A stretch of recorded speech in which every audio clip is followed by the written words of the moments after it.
She was an inspiration to all, but particularly to women, particularly women of color, but also the young. I remember watching her when she'd speak with younger, particularly women, but children. They seemed to hang on her every word because she had a presence, and yet she didn't see herself necessarily like that. She always talked about, to me anyway, the late Republican Norma Paulus and the former governor, Democratic Barbara Roberts, as being the two that she looked up to, that mentored her, and she saw as paving the way for the role of women. And I found that very interesting because she was very unique in her own ways. Well, when you talk about diversity, it's very interesting about Senator Winters.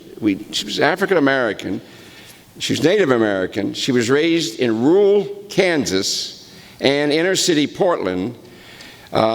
She was diversity and inclusivity all in one. A lot of people didn't realize that while she is a leader in many ways, they give her credit for being the first Republican legislator in this legislature that was elected, and then she would go on to become the first Republican leader. Senator Winters did not like to talk to me about that. She didn't see herself in that role. She basically, in her own way, this person was very, and I may make a mistake here, Jackie Winters was a loner. In the last several days, Herman Bertschicker said to me, you know, Peter, she was a very private person, and that's going to surprise all of you, but she was. Because I knew her for such a length of time, she would just come into my office and start talking to me. The thing about Senator Winters is, and I think I'm right on this, she was a pioneer, and when you're a pioneer, you have no support group. You're alone. You're alone. And when you look at the different things in life that she was involved in, she was not only of the first, she was alone. She used to get after the late Tom McCall, legendary governor, because she worked in his office that there weren't any women, and in particular weren't any women of color. That was in the early 70s. Now I'm going to say something, and I hope I'm right here. When Jackie met Ted, Ted was on work release from the Oregon State Penitentiary. He was a hardcore, big-time con.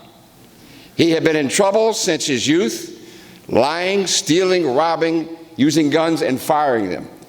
In particular, once at a police officer. Had he ever hit any of those individuals, he never would have been on work release. He never would have met Jackie Winters, and in some ways, he would never one day be literally pardoned. It was interesting. Ted Winters was white. They were married in 1971. Back then, intergenerational marriage was not socially accepted.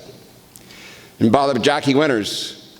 Senator Winters was willing to follow her heart. She wasn't afraid to, because she was in love.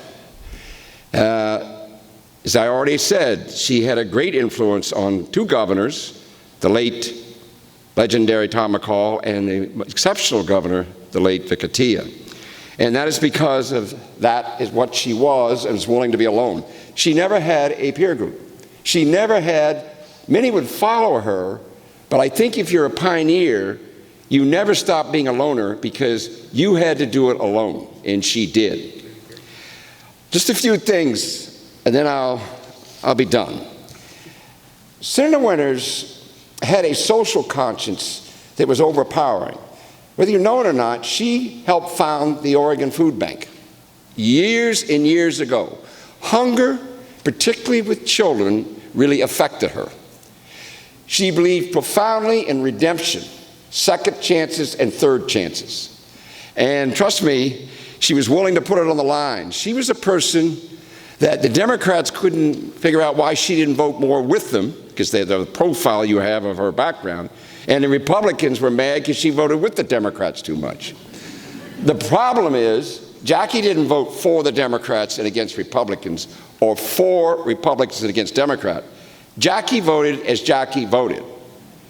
The last thing I remember saying to her is,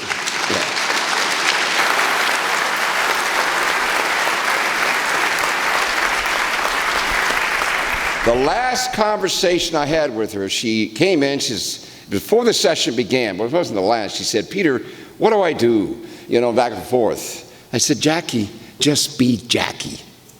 Just be Jackie."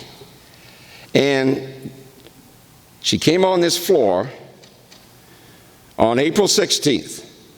Now, we were worried she couldn't get here because we were going to run a bill that was a huge criminal justice modification. And it took 20 votes. And in effect, Herman Burchicker, the Republican, had come to me and said, "Peter, we need to move this bill, and we need to move it quick." And I knew what he said. The day we were going to move it, he came to me and said, "She's not going to make it, Peter. She's not going to make it here." And all of a sudden, Jackie was in the building. And she came through that bar, and she was frail. She carried the bill. She spoke about the bill. And we were able to pass it by one vote. One vote. And she was just euphoric. And then she was gone.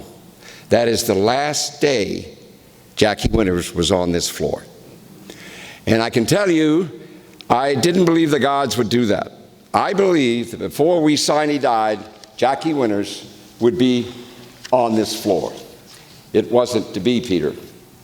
So finally, in a few days, when we sine die, the pundits, the columnists, the people political scientists will analyze this session, as will the caucus offices.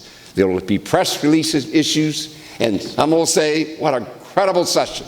Others will say, "I don't think so." It'll go back and forth.